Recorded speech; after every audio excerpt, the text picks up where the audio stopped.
Hello everyone, আসসালামু আলাইকুম। আমি আজকে লাউর খোসা চিংড়ি মাছ দিয়ে ভর্তা করব।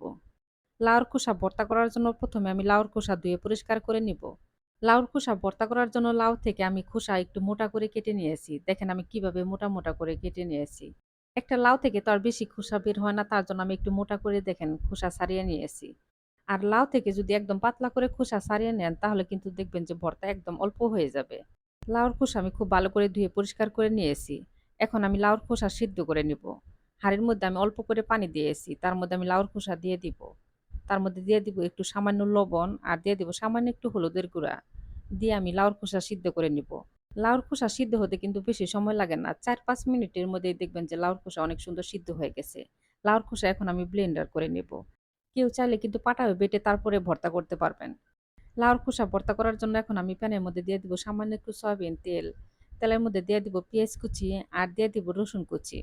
রসুন পেঁয়াজ ভেজে নিয়ে এখন আমি দিয়ে দিব কাঁচামরিচ কুচি। কাঁচামরিচ পেঁয়াজের সাথে ভেজে নিয়ে এখন আমি দিয়ে দিব সামান্য একটু ভাজা জিরার গুঁড়া আর দিয়ে দিব সামান্য একটু হলুদের গুঁড়া আর দিয়ে দিব সামান্য একটু শুকনা মরিচের গুঁড়া। আমি কিন্তু সবকিছু অল্প অল্প করে দিলাম। আমি যেরকম ঝাল পছন্দ করি ঠিক ওইরকম করে কিন্তু কাঁচামরিচ দিয়েছি। আর আপনারা যে যেমন ঝাল পছন্দ করেন সে অনুযায়ী মরিচ দিয়ে দিবেন। মসলার মধ্যে আমি দিয়ে দিয়েছি চিংড়ি মাছ। চিংড়ি মাছ আমি মসলার সাথে ভেজে নেব। আর দিয়ে দেব সামান্য একটু লবণ। চিংড়ি মাছ আমি মসলার সাথে খুব ভালো করে ভেজে নিয়েছি।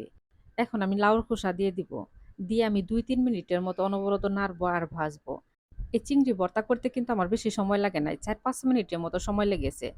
লাউর খোসা ভাজি যেমন মজা লাগে এই ভর্তাটা কিন্তু আরো বেশি মজা লাগে।